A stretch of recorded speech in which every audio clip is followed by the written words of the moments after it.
Hoje eu estou aqui para falar para vocês sobre como é que é andar com um carro de corrida de verdade. Estamos falando do 911 GT3R. Tá? No último evento do Porsche Clube eu tive a oportunidade, do nada, pessoas muito queridas me falaram, estão te esperando lá nos boxes, querem te levar a andar com o GT3R. Tá? O cara foi fazer um test drive, na cola dele tem um R, né? Não, pode deixar que eu seguro.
Bucket list, coisas pra fazer antes de morrer na vida. Emprego pra mim naquela montadora? Olha, vou te falar uma coisa. Pode pra amarrar bem pra levar tuas partes íntimas, viu? O que é o GT3R? A Porsche disponibiliza essencialmente 3 grandes produtos para quem está interessado em carro de corrida mesmo. Em comprar um carro desse, por exemplo, e me inscrever nas etapas de endurance aqui no Brasil. Tá? O primeiro deles, acho que é o mais conhecido, que tem até a corrida monomarca aqui, que tem a GT3 Cup, que na realidade hoje tem a GT3 puramente, o Carrera Cup, que é o andar de entrada, certo? No meio do caminho nós temos o GT3R O GT3R é exatamente este carro que eu acabei de levar vocês para conhecer, para dar uma volta. E acima do GT3R nós temos o RSR. Tá? Em termos de preço, nós estamos falando em média, um GT3 Cup hoje custa na base de 200 e poucos mil dólares, 200 a 250 mil dólares. Um R desses daí já é um carro que já parte para 450, 500 mil dólares. E um RSR já é quase $1 milhão hoje no mercado. Mas o que nós temos com esse carro? Cara, por incrível que pareça, esse GT3R ele é da versão 2016. Já temos uma versão mais nova, 2019, que inclusive estava no evento fazendo um shakedown, mas que não estava preparado para levar passageiros. Vocês podem ver que o GT3R que eu andei estava com o banco lado a lado, que foi justamente por isso que eu e outras pessoas tivemos essa oportunidade, tá? Mas por incrível que pareça, o GT3R ele tem semelhanças muito grandes com o produto de rua da Porsche. Debaixo do capô, a parte de motor do carro, é essencialmente o mesmo 4.0 aspirado Flat Six que está em qual carro? No GT3 RS. Nós estamos falando então basicamente de 500 cavalos. Obviamente, acabam meio que por aí algumas das grandes semelhanças, porque o câmbio já não é o PDK, o câmbio é um sequencial de 6 marchas, bem diferenciado, bem ruidoso. Vocês podem perceber que inclusive no vídeo, quando vai sair da imobilidade, ele dá um baita giro lá pra cima e solta. É assim que você tira ele da imobilidade, tá?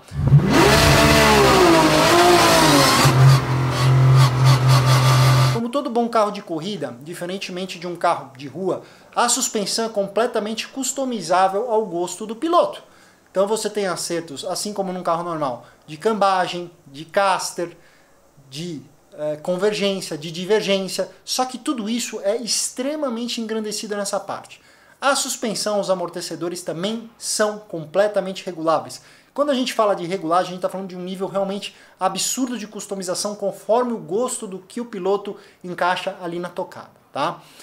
Por incrível que pareça, né, a linha reta não é exatamente onde você vai se chocar mais. Por exemplo, vindo da experiência que eu tenho nos produtos Porsche, eu diria para vocês até que o meu 911 Turbo na reta chega em uma velocidade maior do que o R que vocês acabaram de ver. A questão está no resto, no conjunto da obra de arte. Um carro desse tem muito mais poder de contorno de curva, muito mais poder de frenagem, e isso se deve a uma série de fatores. Primeira coisa, esse carro ele emprega massivamente fibra de carbono e um alumínio mais leve, tá? Então como é que funciona? Esse carro tem em média 1.220 quilos. Pra vocês terem uma ideia, isso é basicamente quase 400 quilos mais leve do que o meu 911 Turbo ou 300 quilos mais leve do que o meu Carrera S, tá? Toda a área envidraçada que vocês veem nesse carro é de policarbonato, que é um material que não pode ser utilizado especialmente no para-brisa do carro, num carro de rua. Os freios do carro, nós temos discos dianteiros de 380 mm com pinça com 6 pistões, e nos traseiros nós temos 372 mm com pinças 4 pistões. Ou seja, é um setup bem equilibrado de freio. Uma das coisas também, o motorista pode regular inclusive o brake bias, ou seja, se ele quer que o freio seja mais dianteiro, se ele quer que o freio seja um pouco mais traseiro, tá? Então, como é que a gente faz a analogia desse carro para o carro de rua, tá? Acho que, como eu disse, primeira coisa, a linha reta. A linha reta não é exatamente onde emociona demais. O carro tem 500 cavalos, é um flat six aspirado. Hoje, cansamos de andar em carros de rua mais velozes do que ele. Mas, obviamente, a questão do poder de frenagem, a aerodinâmica e o poder de grip do carro é o que fazem toda a diferença. O carro é mais leve, tem mais grip mecânico e muito mais aerodinâmica. Então, primeiro momento que você se choca muito na experiência está justamente nas freadas. Como vocês podem ver aí no vídeo que eu estou colocando, eu vou tentar fazer um paralelo para vocês, mas o que acontece é muito simples. No meu turbo, eu venho a 262 km/h, até vocês perguntaram muito isso, lá no painel, a hora que eu monto no freio, se eu olhar, eu estou a 262, 263, numa volta um pouco mais agressiva, 265 por hora. Só que eu tenho que montar no meu freio nos 150 metros como se não houvesse amanhã para conseguir frear, para tomar o S.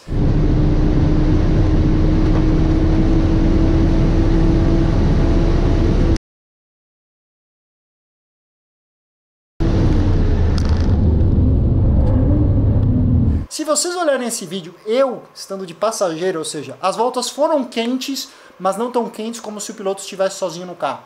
Notem que o carro, que o GT3R freia mais ou menos a 250 km por hora, nos 60 metros e com muita tranquilidade, com muita facilidade dentro, com um cara a mais dentro.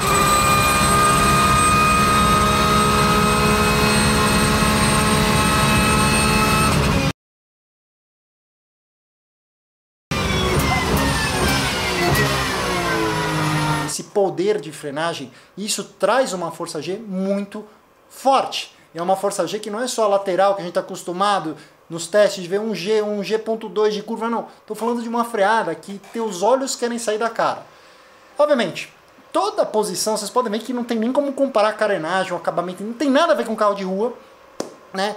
E, obviamente, a fixação do piloto. O banco é completamente concha, você é fixado num cinto de 6 pontas e você tem que estar muito fixado mesmo. Aquela história de puxar aqui, obviamente, como foi um teste de duas voltinhas e um pouquinho, não houve tanta necessidade de uma agressividade nessa fixação, mas você sente muito a porrada aqui no ombro, tá?